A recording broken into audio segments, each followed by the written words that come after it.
Hola, bienvenidos, soy Montse Pardo y arrancamos Capital Empresa.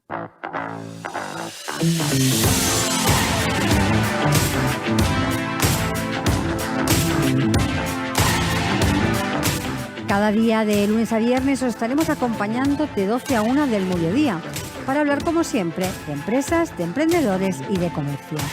Sigue con nosotros la actualidad que rodea al sector empresarial de la mano de nuestros colaboradores e invitados. Economía, inversiones, nuevos proyectos, comercio, formación, nuevas tecnologías. Como siempre, Capital Empresa, dando voz a tus necesidades.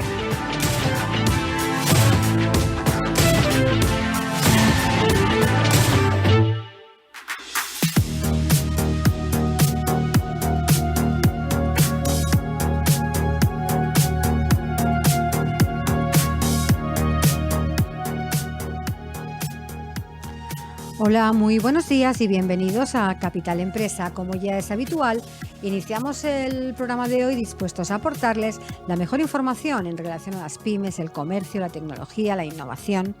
Y para empezar el programa hablaremos con la CEO de Pílate, un ejemplo de éxito empresarial. Y continuaremos el programa con el espacio Digital Law, de la mano de nuestro colaborador Jesús Soler. Así que arrancamos.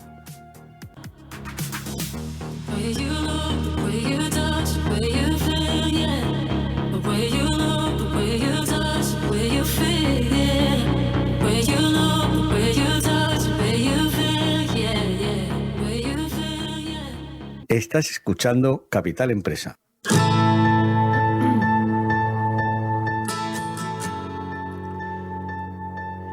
El éxito empresarial es el resultado de una combinación de factores, incluyendo una buena planificación, estrategias de marketing efectivas, un equipo competente y una cultura de trabajo sólida. También es importante tener una visión clara y una mentalidad emprendedora, así como la capacidad de adaptarse a los cambios del mercado y de la tecnología. Y precisamente hoy contamos en el programa con Adela Romero. Ella es CEO de Pílate, un claro ejemplo de éxito empresarial. Adela, buenos días y bienvenida. Hola, buenos días. ¿Qué tal, Montse? Encantada de estar con vosotros. Igualmente, Adela, encantada de tenerte en el programa. Para empezar y para conoceros un poco mejor y que os conozcan también nuestros oyentes, cuéntanos qué es Pílate. Sí, bueno, pues somos centros especializados en depilación permanente o definitiva. Para ello utilizamos equipos médicos que están homologados para uso estético y ofrecemos algo diferente, que es la garantía de resultado a través de estudios clínicos. ¿Cuáles son, en vuestros centros, cuáles son los principales servicios y productos? Porque también he visto que hay productos que ofrecéis a vuestras clientas. Sí, bueno, pues eso, ¿no? La especialización de ese tratamiento en concreto de depilación y bueno, y se hace evidentemente no solo por un tema estético, que mucha gente lo considera, lo vincula a un tema estético, sino también patológico, ¿no? Existen muchísimas patologías asociadas al tema del folículo del pelo y bueno, y estamos especializados en eso. Y tenemos productos que sí que están vinculados a este servicio, digamos, ¿no? De alta cosmética, es lo que ofrecemos. Me gustaría que nos contaras un poco tu historia. Cuéntanos quién es Adela Romero. Bueno, pues una chica que estudió Dirección y Administración de Empresas en Granada y luego pues me quise especializar un poquito en el mundo hotelero, que tenía mucha vocación de servicio. Y a través de un máster de dirección de empresas turísticas, pues pude entrar en la cadena ACE Hoteles. Y bueno, desarrollé un poco mi experiencia profesional más en Barcelona, porque empecé formándome un poquito en el campo bueno, estaba como jefa de compras en el ACE Barcelona y me formé para luego irme al ACE Baqueira. Ahí empezó mi andadura por el mundo hotelero. Luego fui a ACE Irlat, siempre en Barcelona, pero llegó un momento en el que yo quise emprender y tenía ese bichillo ahí que necesitaba montar mi propia empresa. Y un año en la universidad, yo sí que lo hice en Turín con una beca Erasmus y bueno, me encantaba ese país, encuentro que tiene muchísima similitud con nosotros. Y bueno, decidí emprender ahí autónomamente, ¿no? Mi propia empresa junto con mi marido, que él me animó un poquito, él era arquitecto allí en Barcelona y juntos pues nos embarcamos en este proyecto. ¿Cuál fue el momento más difícil, el momento de inflexión? Porque cuesta un poco, ¿no? De tomar esa decisión de, primero, la de emprender ya, porque es dejar un trabajo fijo, con sueldos fijos, y decir, me lanzo un poco a crear mi propia empresa, pero es que además lo haces en un país fuera que no es el tuyo, ¿no? Entonces, es como allí dices, bueno, ¿cuándo es este punto de inflexión de decir, voy para allá? Fue difícil tomar esta decisión de las dos cosas a la vez. Sí, totalmente, o sea, fue muy complicado, sobre todo porque si yo tengo que dar algún consejo personal un poco, diría no escuchar demasiado a la gente, no a profesionales, ojo, Ujú. que yo siempre opino que hay que rodearse de los mejores profesionales, de gente que ya ha vivido una experiencia similar a la tuya y siempre te va a enriquecer, ¿no? Cualquier mínimo detalle te sirve y te enriquece. A mí me ha pasado siempre, pero sí que es verdad que opina todo el mundo que te rodea, Sí, ¿no? Y bueno, el lo famoso entorno, ¿no? te limita, es totalmente limitante, ¿no? Hoy en día dicen, oye, estos han cambiado el discurso de estás loca por, oye, qué suerte has tenido, ¿no? Ah, Y ahora ese ha sido el discurso, ¿no? No ven el trabajo que hay detrás, el esfuerzo. Y realmente fue duro, ¿no? Porque yo siempre había soñado con entrar en la cadena AC, porque Antonio Catalán para mí ujú. era no un ídolo, y para mí era un sueño estar ahí, pero sabía que siempre, pues nunca llegaría a tener algo mío, ¿no? Algo, entonces, pues bueno, hay que lanzarse, yo animo a todo el mundo, eso sí, con cabeza, estudiando muy bien todo, nada de locura, o sea, tienes que estudiar muy bien y hacer mucha investigación de mercados y escuchar mucho a la gente, eso por supuesto, y conocer sobre todo Italia es un país muy complicado a la hora de hacer negocios. De hecho, yo conozco mucha gente que ha intentado emprender ahí, negocios que han ido muy bien en España o en otros Ujú. países, y lo han intentado en este mercado, y el cliente italiano es un cliente muy exigente. Yo ya Mm, lo sabía por el mundo hotelero, ¿no? Que siempre tenía un poco mm, de fama de exigentes y de... Entonces lo había vivido y sabía cómo era. mm, Pero esto te hace pues mejorar el método al final, ¿no? ujú. Si cuanto más exigente es el cliente, más te obliga a, si verdaderamente quieres triunfar, a mejorar, digamos, tu modelo de negocio, Ujú. ¿no? Y creo que es una oportunidad. Abriste tu primer centro en 2011, si no voy equivocada. Desde Sí, la fecha hasta el día de hoy, desde ese 2011 a día de hoy, ¿cómo nos sí. describirías toda vuestra evolución? Bueno, pues empieza a finales del 2011 con mucho trabajo. O sea, esa es la fecha de inicio del primer centro. Mm, Detrás hay mucho trabajo que la gente cree que no se abre y se va. No, no, hay mucho trabajo detrás de investigación, digamos. Y una vez que tuvimos un poquito claro ya el modelo a seguir y tal, desde que lo implantamos, pues bueno, al año siguiente ya teníamos 3 centros. En el 2013 ya contábamos con 20 centros por Italia y bueno, y a la fecha de hoy pues contamos con más de 130 centros por toda Italia. 30 de ellos solamente en Milán, ciudad, ¿no? ujú, Ya en Milán sí que, bueno, pues es un poco es el líder y la marca referente, ¿no? ujú. ¿Vosotros todos son centros propios o funcionáis con modalidad de franquicia?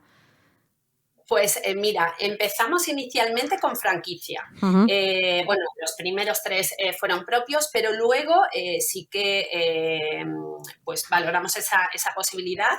Siendo además españoles, pues siempre el que entrase gente con tu modelo italianos, pues entendíamos que iba a ayudar. Y sí que pues empezamos, continuamos como modelo de franquicia. Pero llegó un momento en el que te das cuenta que nosotros podíamos perfectamente trabajarlo solos, era como menos, bueno, seguíamos perfectamente el método. Para nosotros personal era fundamental y la selección del personal era clave para nosotros, veíamos la rentabilidad realmente de nuestros centros, entonces nos decantamos por no dejar abrir más, a menos que fuese una chica que ya había como un autoempleo, que ya conocía muy bien el método y sabíamos que lo trabajaba bien. Ahí sí que hemos seguido autorizando el modelo de franquicia, pero a inversores no, porque era mucho más complicado convencerles para seguir perfectamente el modelo, ¿no? 130 centros, se dice muy rápido. Esto en números, vamos a traducirlo. ¿Cuántos empleados tenéis en todos los centros y cuántos clientes han pasado ya por todos esos centros?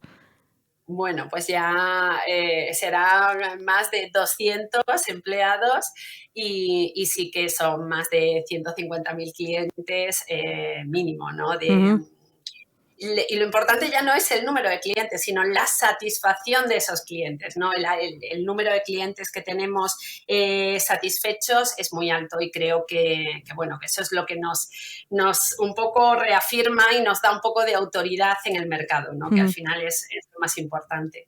Ahora que hablamos de reafirmación y de autoridad, ¿cuál es vuestro valor añadido frente a otras propuestas que nos podamos encontrar en el mercado? Ajá.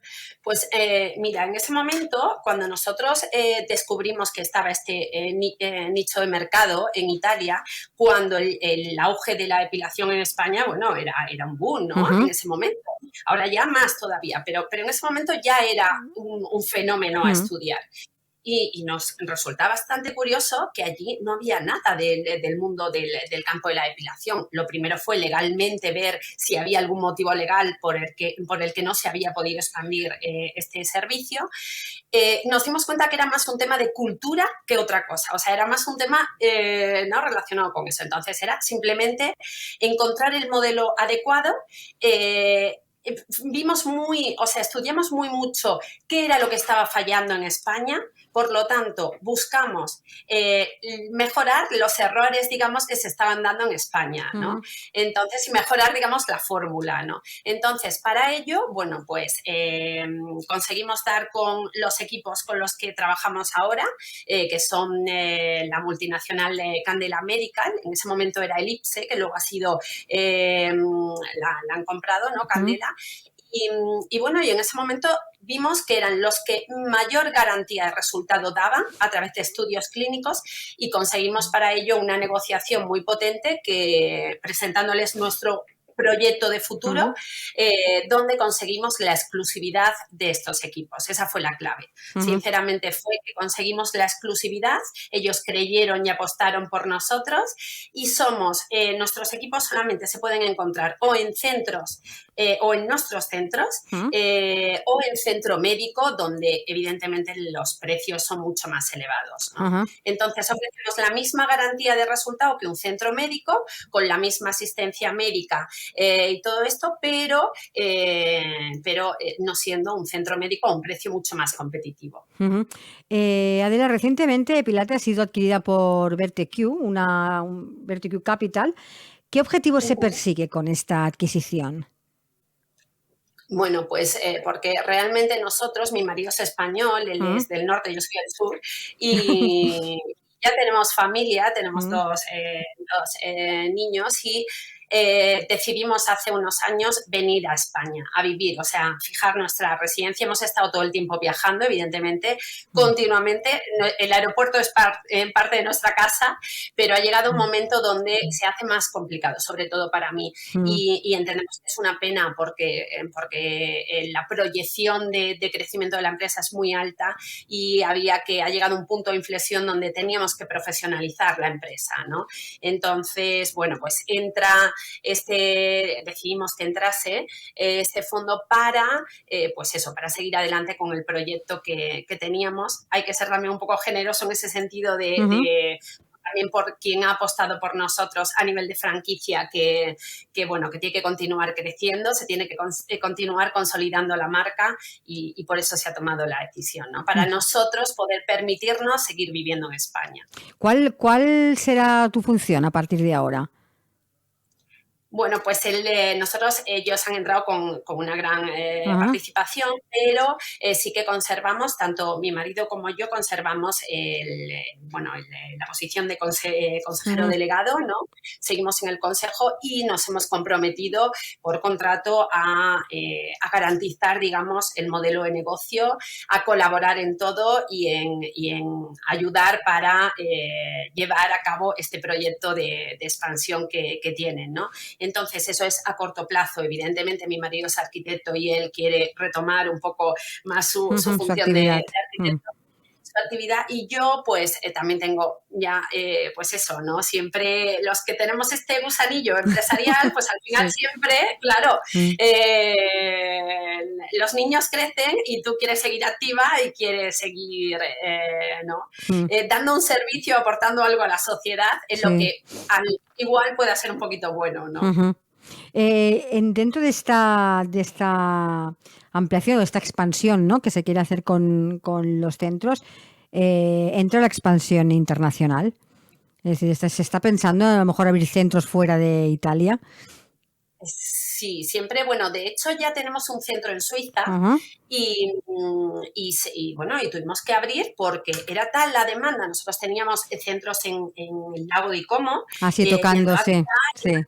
entonces, claro, bueno, la demanda de cliente suizo que cruzaba la frontera para venir a hacer nuestros tratamientos era muy elevada, ¿no? Mm. Porque allí también el mercado, pues también había un vacío importante. Entonces, pues claro, sí que hemos empezado por ahí, por la gran demanda que hemos tenido en esto. Sí que es verdad que, por ejemplo, en España encontramos la dificultad que el valor añadido que nosotros tenemos de exclusividad, Mm. en España ya Mm. existen centros de una categoría estética que utilizan estos equipos, ¿no? Ujú. Entonces ese valor añadido no lo tendríamos Claro. y es el motivo por el que no sé, evidentemente siendo españoles mi marido y yo, hubiese sido muy fácil, ¿no? El Mm. implantar aquí el modelo, pero este ha sido la verdadera razón por la que nosotros ahí no hemos venido a España realmente, ¿no? Ujú. Con este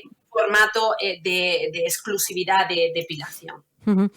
Adela, conociendo tu historia, conociendo vuestra evolución, viendo hasta dónde habéis llegado con vuestros centros, ¿dónde dirías que reside el secreto del éxito empresarial? Pues fíjate, yo creo que la clave de todo, y esto es extrapolable a cualquier, digamos, a cualquier sector, ¿no? Yo creo que la clave está en la diferenciación, en ofrecer algo diferente al mercado y ser el mejor en algo, ¿no? Yo que estoy tan metida en el mundo de la estética, Mm. ¿no? De la salud y el bienestar, que creo que está en auge y que será el día de mañana tendrá un gran potencial, sí que creo que existe muchísima competencia y que tú no puedes ser el mejor en todo, ¿no? Tú Ujú. puedes tener un centro de medicina estética, pero si haces de todo y promueves todo, nunca serás un número uno. Yo creo que la clave está en la especialización, en lo que hagas. Igual haces 20.000 tratamientos, da igual, pero seguramente hay uno que sea diferente y que ofrezca algo diferente y en el que tú te puedas especializar. Ujú. Y la gente vendrá a buscarte por eso.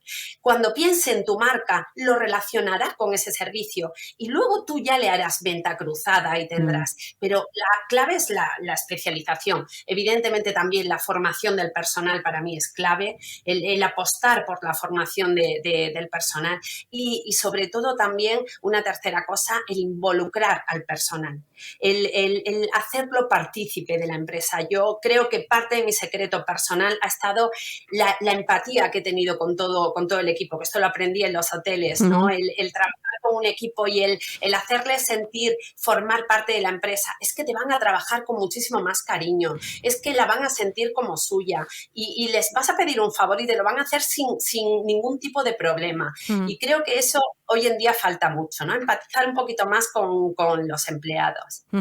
Adela, ya estamos en tiempo, pero me gustaría que antes de finalizar y para que nuestros oyentes pudieran ver cómo son vuestros centros, qué es lo que hacéis, y me gustaría que nos dejases una página donde puedan visitarla y ver de qué tratan los tratamientos que allí ofrecéis. Ajá. Pues bueno, es www.epilate.it. Que bueno, son los centros ya digo, en Italia. Y nada, bueno, espero que si no con la depilación, pues algún día haya algún servicio. Bueno, aquí tengo que decir que en España se ha mejorado mucho en el mundo de la depilación, así que también pueden encontrar, simplemente hay que buscar un poquito quién trabaja de una manera muy profesional. Pues Adela, muchísimas gracias por haber participado en nuestro programa y de verdad que os deseamos que os continúen los éxitos. Muchísimas gracias. Gracias a ti, un placer, ¿eh? Un saludo, adiós. Un saludo.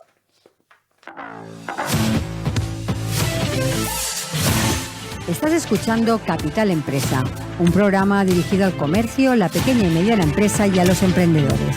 Capital Empresa, donde damos voz a tus necesidades.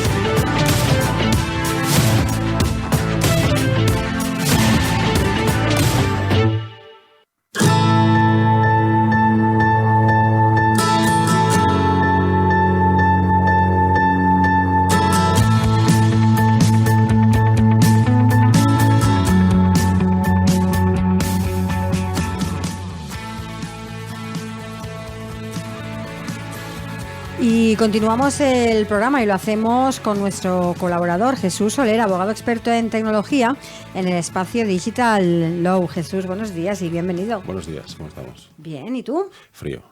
Hoy menos, ¿eh? Bueno, esa mirada, bueno, no sé yo. En provincias, Esto los moteros. En provincias y en moto, ahí estamos. Bueno. Pero bueno, bien. ¿De qué hablamos hoy? A ver. Hoy hablamos de ficheros de morosos. Guay, ¿no? Qué divertido. Bueno, es lo que hay. Ficheros están ahí fastidiando, pero fastidian cada vez menos, la verdad. Pero siguen estando ahí. Ficheros de morosos son muy antiguos. Los ficheros de morosos vienen de los años 80. Unos añitos ya. Sí, ha pasado ya una temporada. Primer fichero, ahora hay 3 ficheros que la gente más o menos conoce. El ASNEF, el Badeskug y el RAI. El RAI es el primero, el que empezó. Allá por los años 80 y pico, el Consejo de Bancos dijo que era cuando se descontaban letras de cambio, la letra de cambio famosa, que los notarios hacían de oro con las letras de cambio protestándolas. Pues los bancos dijeron, esto de las letras de cambio en las empresas, aquí tenemos un agujero. Y un día coincidieron y dijeron, ¿y si hacemos un listadito con todas las letras que nos impagan? Y entonces inventaron lo que se llama el registro de aceptos impagados, el RAI. Que en aquella época se consultaba en papel y en microfichas. O sea, te ibas con una microficha de plástico, con todos los tags ahí puestos y tenías que buscar año tal, año cual. Bueno, era muy bonito. O sea, lo miras desde aquí y dices, ¡buah! Y vivíamos. Y los bancos vivían y consultaban. Y cada día te llegaba un listado de los impagados de letras y tú te lo leías. Hoy ha caído. Entonces, con eso era muy divertido porque tenías un índice de cuando una empresa empezaba a pasar dificultades. Cuando empezaba a devolver letras, pues, o pagarés, veías que aquello no iba del todo fino. Entonces, pues, tomabas decisiones dentro del nivel de riesgos. Esto lo vieron las entidades financieras. En aquel momento eran casi muchas vinculadas a bancos, porque los bancos ya empezaban a pasar financiaciones por financieras, sobre todo coches, y dijeron, pues, esto es buena idea. Y entonces inventaron el ASNEF, que es de la Asociación Nacional de Entidades de Financiación. Hicieron también su listado, que también en sus orígenes eran solo los recibos impagados de coches y financiaciones, muchas de consumo, pero bueno, tuvieron una cierta entidad. Y hablamos de principios de los 90. Y hubo una empresa privada que dijo, pues esto está muy bien. Y aquí hay dinerito para ganar, ¿no? Y vamos a hacer un listado de lo mismo y a ver si nos lo autorizan, y vamos a meter también los mismos recibos de financieras, porque ese particular clic estaba muy vinculado al central hispano de la época, Santander hoy. Sí. BCH, era del hispano, central, bueno, BCH. Y empezaron a hacer lo mismo. En aquella época se pedía autorización a la competencia, a la Comisión Nacional de la Competencia. hoy CNMC. En aquel momento no había tanto problemas de protección de datos, sino que el problema era que si un fichero de morosos podía afectar a la competencia, ¿no? Entonces, se enviaba un expediente y la Comisión de la Competencia decía, pues sí o sí no. Y el tema de protección de datos estaba ahí, pero la primera ley, acuérdate que es del 92, pero bueno, era una cosa muy anecdótica. Pero les preocupaba mucho más la competencia, ¿vale? Y entonces, en el RAI salían las letras impagadas, que automáticamente se daban de baja en cuanto la letra se pagaba, y mientras tanto no se daba de baja. En el ASNEF salían fichas de financieras y también había un procedimiento de que cuando se pagaba el recibo se cancelaba automáticamente.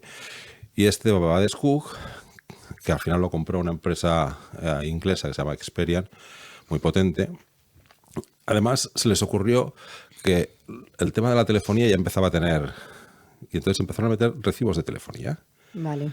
Y ahí se empezó a liar la cosa. Porque mientras que una cosa era, sabías lo que eran letras de cambio, el otro eran recibos de financieras y estaba más o menos estandarizado, con lo cual sabías que el fichero tenía calidad, en el otro empezó a entrar de todo. De todo. Entonces, ASNEF, para no perder la pistolada, empezó también a meter un poquito de todo, porque al final la banca tenía que consultar 3 ficheros, ya que era un poco lío. Entonces, en el fichero este de Badescu empezó a entrar ahí toda la morralla que se te ocurría, ¿no? ¿Y qué pasó? Pues que ahí, al final, cuando los bancos empezaron a utilizar scorings y tú salías en uno de los ficheros por una cosa de telefonía, te denegaban la compra de un coche. Y dices, bueno, aquí pasa algo. Porque acuérdate que muchas de las cosas de telefonía era que te daban de alta un teléfono, o tú dabas de alta un teléfono y no te daban el servicio, con lo cual decías que no pagabas el recibo, pero Anda mientras que no ha habido tal... durante años, hay Bueno, líos de muchos comerciales líos. que te daban de alta. Te daban de alta el con un teléfono. DNI que no era tuyo y luego te aparecías ahí. Sí, yo llevo un caso muy singular, que era que uno había pedido un teléfono, había pedido roaming porque se tenía que ir a África. Cuando llegó a África, pues él pensaba que estaba utilizando el teléfono con roaming, o sea que con tarifa más reducida, y luego le llegó un palo porque no se lo llegaron a activar. Con lo cual dijo, oiga, que es que esto no es. Pero mientras la empresa de telefonía reclamó el recibo y era una pasta. Y entonces dice, no, que esto no te lo pago porque mira, yo te lo compré con estas condiciones. Bueno, ahí se lió bastante parda. Y entonces ahí se empezó a meter mucha morralla. Hubo otros ficheros sectoriales, porque en aquella época se podían autorizar ficheros para sectores. Había uno de la Asociación de Fabricantes de Mármol, de la Asociación de no sé qué. Entonces pedían autorización a la CNMC y lo autorizaban, ¿vale? ¿Qué pasó? Que en el 2008 hubo una crisis. Jesús. Y en esa crisis hubo muchos impagados, pero de cosas muy pequeñas. Con lo cual, la virtualidad de esos ficheros de morosos ya no es tan buena. O sea, la calidad de los ficheros ha ido decayendo. Entonces, ahora, ¿cuánta gente sale en los ficheros de morosos? Muchísimas, y por cosas muy absurdas. Con lo cual, la calidad de cara a la concesión de riesgos en banca, ¿no? Empezaron a meterse todas estas financieras de morralla, Cofidis, todas estas financieras de que te doy 300 euros Sí. y no sé qué. Pues ahí empezaron a entrar recibos y cosas muy raras. Con lo cual, la virtualidad de los ficheros de morosos, hoy en día, como calidad, ya no es tanta. El RAI ha quedado desplazado porque ya apenas se descuentan letras, con lo cual ese ya no cuenta, y los dos ficheros principales hoy en día son el ASNEF y el Badescu, uno de la Asociación Nacional de Entidades de Financiación y el otro que tiene una información muy parecida prácticamente, que lo controla una empresa privada, que se llaman Experian. Hasta ahí, ¿cómo funcionan? La siguiente derivada es, ¿cómo te das de baja? ¿Vale? Para que a ti te den de alta un recibo o un impagado en un fichero de morosos, la ley está muy clara. Primero empezó con una instrucción de la agencia, allá por los años 2000, y para que una deuda esté en un fichero de morosos tiene que ser una deuda líquida, quiere decir que es dinero, vencida, exigible y reclamada. Luego hay otro punto que es que sea cierta, ¿vale? O sea, desde el momento que hay una oposición y tú dices que no debes un dinero y que debes menos, ese ya no es cierta, con lo cual ya tiene que estar ahí, no tiene que ser pública, ¿vale? Entonces, líquida, vencida, exigible y reclamada, y que sea cierta. Ahí antes veníamos con el principio de calidad del dato. ¿no? Que era que además los datos tienen que estar permanentemente actualizados. Si tú hoy has pagado un recibo, mañana no tienes por qué salir Claro. en el fichero. Pero claro, los ficheros no se actualizan instantáneamente, con lo cual ahí puede haber un problema de calidad. Si ahora doy de baja, pago un recibo y no me lo dan de baja y voy a pedir un crédito, posiblemente siga saliendo ese recibo como impagado. Claro. Con lo cual hay un principio de calidad del dato que estas dos tenedoras de ficheros no acaban de cumplir. Y otro principio que tampoco se suele cumplir es el principio de calidad. ¿Por qué? Porque muchas veces las cantidades reclamadas son superiores, o que salen del fichero, superiores a las que realmente se deben. Se van acumulando intereses, van acumulando cosas y tú mientras tanto has dicho que, oye, que es que yo no debo esta cantidad, debo muchísimo menos, ¿vale? En estos ficheros solo pueden estar deudas por encima de 50 euros y solo 5 años desde el vencimiento. O sea, si hoy impagas un recibo de 49 no saldrás, o no deberías salir, ¿vale? Entonces, y solo puedes estar 5 años desde el primer vencimiento. Luego hay vencimientos consecutivos, ¿no? O sea, si has dejado de pagar un recibo hoy, al cabo del 5.º año ya no tiene que salir. Pero el recibo del mes que viene sí que saldrá, que volverá a caer al mes siguiente, ¿vale? Funciona así. Vale. Entonces, ¿cómo se da de baja? Hoy en día es más o menos sencillo. Primero pagando. Claro. Primero pagando. Pagando y preocupándote que luego esté de baja, porque tú puedes haber pagado y no lo hayan dado de baja. Entonces tienes que volver a hacer ejercitar el derecho de acceso al fichero y volverlo a mirar si estás y por qué importes está. Hace años, cuando no estaban tan claros los derechos de acceso y cancelación, siempre tenías un amiguito en algún banco que entraba al fichero y se te lo miraba y te decía, ay, pues sales en tal, sales en cual. O cuando ibas a comprar cualquier cosa a plazos, que ya estaban conectados con la financiera de turno, pues te lo miraba, ay, pues no, tienes una SNEF o tienes un no sé qué. Hoy en día eso ya no se puede, porque los bancos solo pueden consultar fichas de clientes o de gente que les haya pedido un crédito. No pueden empezar a mirar a tu cuñado. Eso ya no se puede hacer. Pero han facilitado mucho los ficheros el cómo hacer las cosas. En los dos portales, tanto en asnef.com como en experian.es, en el menú de arriba, lo he comprobado esta mañana, ya sale cómo darse de baja, cómo consultar el fichero y cómo darse de baja. Y en los dos hay un formulario, hay los emails donde tienes que enviar la información. Perdón, ahora soy yo. Tanto para consultar el fichero como para darse de baja. En los dos hay un formulario. Para consultar el fichero es muy fácil. Tú entras en ese portal, buscas el email, pones tu nombre, tu DNI y envías una copia del DNI para comprobar que tú eres tú. Sí, y ellos a vuelta de correo te dirán si sales o no sales. Y qué importes, quién te lo ha dado de alta. Puedes hacer una ampliación de ese derecho de consulta y decir a ver a quién a quién han informado todos estos datos, ¿no? Es una ampliación del derecho de acceso. Y en los dos ficheros funcionan prácticamente igual, ¿no? En Experian controla 4 ficheros más, aparte del BADEX-QUG, del BADEX, y Asnef controla el suyo. Y una vez que tú has comprobado cuáles son los recibos, o envías los justificantes, o alegas por qué no tienen que estar ahí, pues o porque las cantidades no son ciertas, porque lo has reclamado, porque has puesto una reclamación de consumo, porque has puesto una demanda reclamando que esto no es, porque al final lo que te ha reclamado el banco o la financiera a través de un juzgado, lo que sea, no cuadra con esos importes. Un principio de oposición donde diga que esos datos no son ciertos, no son correctos. Entonces ellos tienen la obligación legal de bloquearlos y no transmitirlos. ¿Vale? Y cuando hablamos de que un dato tiene que aparecer en estas listas, cuando es, lo decías, ¿no? Una cantidad de dinero que tiene una cierta... Líquida, vencida, exigible. Eso, y reclamada. Y reclamada, sí. Este punto, el punto de la reclamación. Porque cuánta gente se lleva el susto. Vale, es muy divertido. La idea de hacer el programa es porque en diciembre han salido 2 o 3 sentencias del Supremo aclarando el principio de comunicación. Vale. Donde, fíjate, en su día, para dar de alta al fichero, primero, en el contrato ahora tiene que especificar que si no me pagas el recibo, te voy a dar de alta en un fichero. Si no lo pone, mal. Vale. Tiene que ponerlo en el contrato, ¿vale? Segundo, cuando se produce el impagado y antes de darte de alta, te tengo que informar. Te tengo que enviar una carta, una comunicación. Entonces, ¿qué se hizo en el primer momento? Como ¿Para decirme que debo o para decirme que me van a incluir? que te voy a incluir en un fichero. Vale. ¿Vale? Normalmente lo hacía el propio fichero en cuanto le llegaba la información por informáticamente, le llegaba el fichero, lo que hacían es emitir un montón de cartas y lanzarlas y se enviaban. ¿Qué pasa? Que en aquel momento decían, bueno, ¿y cómo justificamos que realmente he enviado esta carta al domicilio del deudor, que es el domicilio del contrato? Y ambos, los dos, contrataron a una empresa externa que certificaba, entre comillas, que había enviado las cartas al domicilio convenido y que no habían sido devueltas. Es la forma que se justificó. Esto lo ha empezado a aclarar un poquito el Tribunal Supremo diciendo que sí, pero estos envíos en masa como que no cuadran mucho. ¿Vale? Entonces tienes que darme una prueba de que realmente lo has enviado, con un procedimiento establecido. No que la persona lo ha recibido, sino que tú lo has enviado. Lo has enviado, sí, claro, lo has enviado.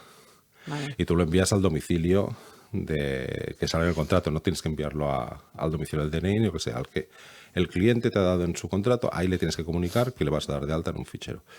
Pero en esa comunicación, además, no le puedes decir, como has impagado, te voy a dar de alta en el fichero, porque si no se lo has dicho antes, esa comunicación no sirve para nada. O sea, yo le tengo que haber advertido en el contrato de que si no me paga el recibo, le voy a dar de alta en un fichero. No sirve que en esa comunicación, usted no ha pagado y ahora le vamos a dar de alta en un fichero. No. O sea, se lo tengo que comunicar ¿Eso en el con contrato. contratos a partir de qué fecha? ¿O Siempre. Eso ha sido siempre. O sea, yo le tengo que advertir que, oiga, que es que no sirve que yo primero le envíe una carta. A ver, sirve cuando no se ha hecho en los contratos antiguos. Imagínate que es un contrato del año de la Picó y devuelves por casualidad al cabo de 25 años un recibo de la hipoteca, ¿no? Venga, como en aquellos contratos no se especificaba nada, pues ahora puedes enviar una carta, oiga, que si no en una de las reclamaciones de pago, que tienes que hacer varias, tienes que haberle reclamado de pago. Si no me lo paga, al final... Le tengo que avisar en alguna de esas cartas de que le incluiré. En las reclamaciones. Porque cuando hablamos de notificaciones, por un lado, tiene que estar reclamada y luego notificada al alta en el fichero. Notificado que le vas a dar de alta en el fichero. Diferentes. Sí, o sea, la reclamación tiene que estar hecha porque si tú me debes dinero y yo no te lo reclamo... Sí, vale, he impagado un recibo, vale, pero yo no te lo he reclamado. Claro. Deuda líquida, vencida y reclamada.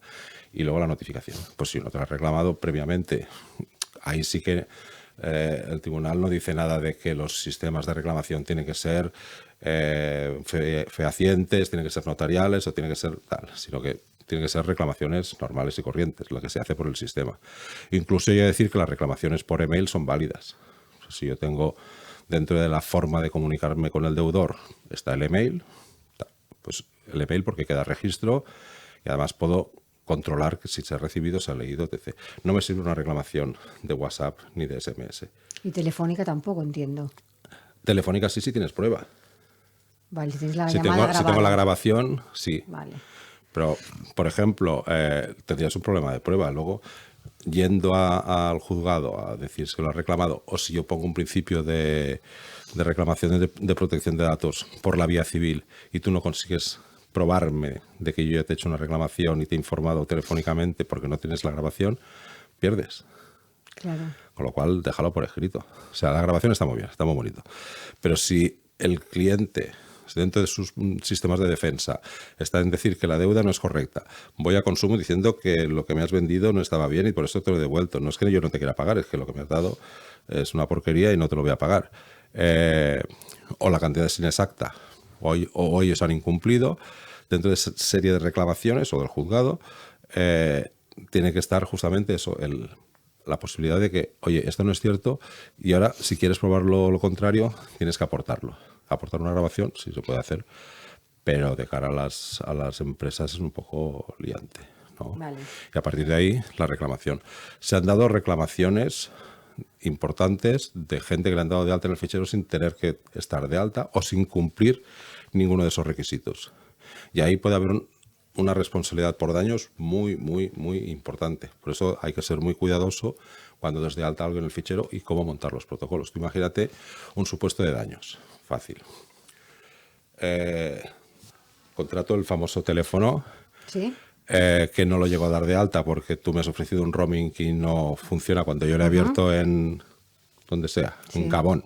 Sí. Oye, que el roaming no está activado, pues ni lo utilizo porque has incumplido tú el contrato, no te lo voy a pagar y la empresa de telefonía te va a cobrar la primera cuota de 59 euros. Y tú dices, oiga, no, que es que usted no ha cumplido el contrato. Yo quería un teléfono para poder utilizar con roaming y no sé qué, y no lo he podido utilizar. Con lo cual, no he utilizado la línea en ningún momento. Y yo estoy dando de alta en el fichero. ¡Pam! Y resulta que tu hijo, por lo que sea, o tu pareja, o quien sea, Sí. necesita una operación urgente. Y tú dices, y esa operación urgente la tienes que hacer pagando. Por lo que sea, tienes que irte a Estados Unidos. Y dices, bueno, pues hipoteco mi casa. Y pides una hipoteca de $500,000 sobre tu casa. Y no te la dan porque tienes una deuda de telefonía De 59. de 59 euros en un fichero. Porque como ahora todo funciona por scoring, etc. Entonces, ¿qué pasa? Hay una responsabilidad por daños. Porque al final tu hijo no se puede operar. Imagínate que se muere. Voilà, eso es... No, vamos al caso extremo, pero puede pasar.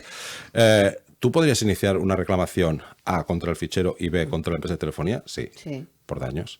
¿Por qué? Porque han dado de alta un recibo que no tenían que dar de alta porque hay un principio de oposición, porque yo ya les he alegado en consumo, en donde sea, que oiga, que no me tienen que cobrar 59 euros, lo han dado de alta para presionarte en el fichero de morosos y cuando tú has ido a pedir otro crédito realmente importante para otra cosa, te lo han denegado por una evaluación automática de scoring porque salía ese fichero.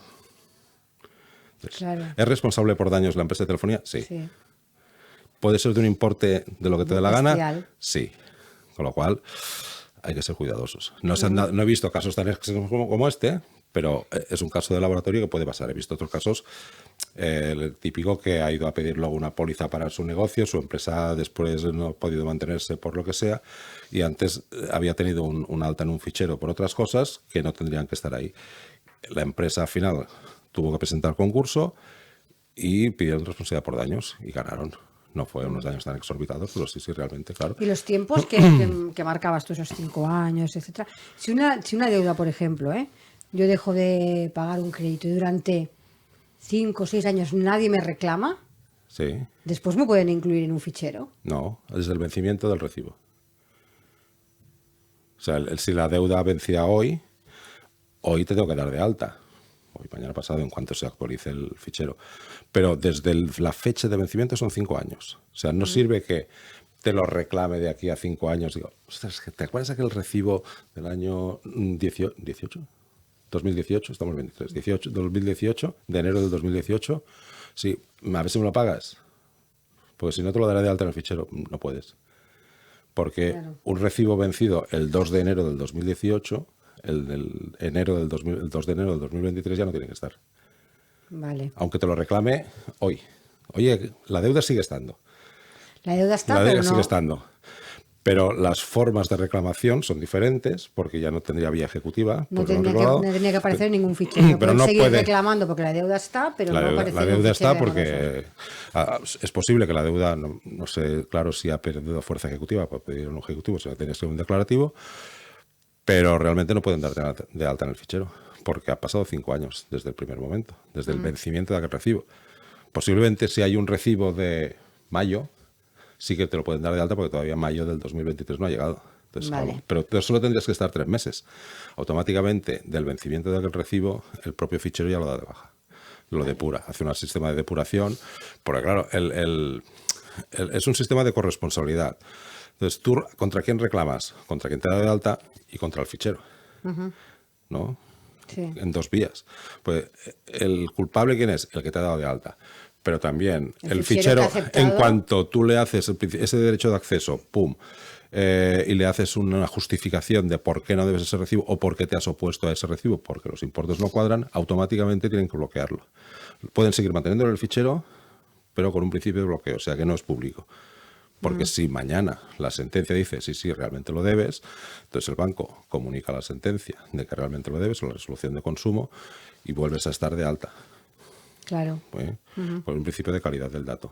Vale. Pero hoy en día es más o menos sencillo darse de baja. Si has pagado, es muy sencillo. Sí, claro, aportando la prueba del pago. Exacto. Y si Pero cuidado. Pero tiene que coincidir exactamente con lo que hay en el fichero, ¿o no? No, porque tú ya ves que la deuda de fecha tal, fecha cual, lógicamente tú has pagado con intereses, con lo cual no tiene por qué cuadrar, no tienen que seguir dando de alta intereses, ¿no? Entonces ya no cuadra. Pero también te puedes dar de baja si hay un principio de oposición. Vale. Oye, que es que mira, ya he puesto una reclamación de consumo, he puesto una demanda en el juzgado, he puesto una reclamación de tal. Yo tuve un caso donde se reclamaba una tarjeta que no se había usado. Porque ni se había entregado, ni tenían prueba. La típica tarjeta que te enviaban. ¿Te acuerdas? Que te enviaban tarjetas hace años. Ahora ya no. Y te las enviaban tal cual. La habían robado, la habían utilizado y digo, si esta tarjeta no se ha usado, no puedes reclamarla. Ni se ha pedido, ni tienes un contrato firmado, ¿no? Claro. Pero salía en los listados de morosidad. Y al final se dice, no. ¿Tienes una prueba de que la tarjeta se ha entregado? No. ¿Tienes una prueba de que la has utilizado la persona? No. Con lo cual, ¿Está el contrato? No. ¿Está el contrato? No hay nada. Sí, pero es que aquí hay una deuda. Prueba que la ha hecho la persona a quien tú le reclamas. Porque ni te ha pedido la tarjeta, ni se la has entregado a él, ni hay un contrato. Lo cual tienes que darlo de baja, sí o sí. Entonces ahí se lía un poquito, pero al final se consigue, ¿no? Lo que pasa que es lo que dices tú, ¿no? Cuando ahora que todo es digital y Claro. que todo se pide de esta manera, hacen aquellos cruces, Claro. cualquier cosa por €1 que salgas en las... No puedo por €1 porque no puedes, No puedes. por 50, Sí, claro. A ver, hay una norma en protección de datos que dice que tú no puedes depender, tú puedes pedir que no se te hagan evaluaciones exclusivamente por medios electrónicos. eso no lo sabía. Sí, en el RGPD, en el reglamento, se dice que tú puedes solicitar que no se hagan evaluaciones de riesgos, evaluaciones de crédito o que se tomen decisiones exclusivamente por medios Tú lo electrónicos. puedes pedir, pero no lo puedes obligar, ¿no? Es decir, Sí, na- sí. Vale, Es tu derecho, es un derecho. Que sé que hay muchas entidades ahora que trabajan únicamente online y que Pues, hacen ese... sí, pero bueno, al final no, yo, quiero que me lo hagas una persona. Vale, también es que no. Sí. Pero bueno, es un derecho a que no se tomen decisiones exclusivamente informatizadas. Nos saltamos lo de la IA, lo de la inteligencia artificial, que cada vez va a entrar más y más y más. Pero ese punto es crucial porque tú puedes pedir que no se tomen decisiones exclusivamente automatizadas. Pues no sabía ese punto, Sí, ¿ves? sí, No, sí, sí. pensaba que los bancos, las financieras que ya trabajan directamente De momento está haciendo hasta, ese cruce de datos, claro, de momento está hasta que la inteligencia que te artificial sea responden, tan vamos, a potente. los menos 2 minutos, ya te han dicho sí o Bueno, no. porque ya era un scoring automatizado, que Sí. es un robot, tú vas poniendo los datos, tiqui, tiqui, tiqui, tiqui, tiqui, clic, ellos ya solo automáticamente cuando lo firmas ya tienen la conexión con el fichero, ya sale clic, clic, clic, sale el cruce y listos. Hubo un momento histórico en que los ficheros había una cantidad de porquería de datos, porque este que te hablaba del Experian, que era privado, en sus orígenes metían todo. Se dedicaban a coger los BOEs y metían multas, metían ahí deudas de la administración, todo eso se prohibió. Porque claro, es información pública que se están captando de ficheros y lo están metiendo ahí. ¿No? Y que al final decías, bueno, pero es que aquí lo que te interesa cuando mirabas ficheros de morosos era que realmente tuvieron entidad, ¿no? Claro. Si debías 50 euros de telefonía, pero tenías todo el resto inmaculado y luego tenías una condición de crédito brutal y tu historial era tremendo con todos Sí, los por bancos, lo decías, menos duda, ¿no? claro, dices, bueno, pero pues no se lo podemos dar porque tiene una deuda con telefonía. Digo, pero a ver, ¿no te das cuenta que esta deuda con telefonía es una santa chorrada? Porque nuestra experiencia en créditos de la hipoteca, del coche, del barco, de la Todo moto, es de no sé qué, impoluto. es todo impoluto en los otros bancos también, pam. Algo habrá pasado con la empresa de telefonía N, ¿no? Bueno, pero es que tiene... Entonces ahí interviene la mano del hombre, porque seguramente en el scoring diría, porque tiene una incidencia de tal, menos 10, y te fastidiaba el resto del scoring. ¿No? Dice, no, es que este menos 10, quítalo si el resto de la experiencia es correcta. ¿Vale? Pero bueno, que los sistemas de darse de alta y de baja son sencillos. En los dos portales, en asnef.com y en badescook.es, arriba, en el mismo menú, ya hay consultar el fichero y darse de baja. Y sale y envías. La información está muy bien, la he mirado, la he revisado, salen los formularios. No he probado a hacer la consulta porque me da miedo. Mejor no pregunto. Mejor no preguntamos, pero en teoría, como es también automatizado, te contestan enseguida. Pues Jesús, ya estamos en tiempo, como siempre. Siempre. Muchas gracias por la información y la semana que viene seguimos. Yo pienso que había que cancelarlos todos y empezar de nuevo. Los ficheros nuevos. De cero. Sí, había porque... mucha gente que se ponía contenta, ¿eh? No, porque es que después del 2008, te lo he dicho, después del 2008 ahí entró todo Cristo. Pues eso, a ver si toman nota y empezamos desde cero. Jesús, esta semana que Esta viene. semana que viene. Y hasta aquí nuestro programa de hoy, como siempre. Muchas gracias por acompañarnos y les recuerdo que les espero de nuevo mañana a las 12 del mediodía con más colaboradores y nuevos invitados aquí en Capital Empresa. Hasta mañana y feliz día.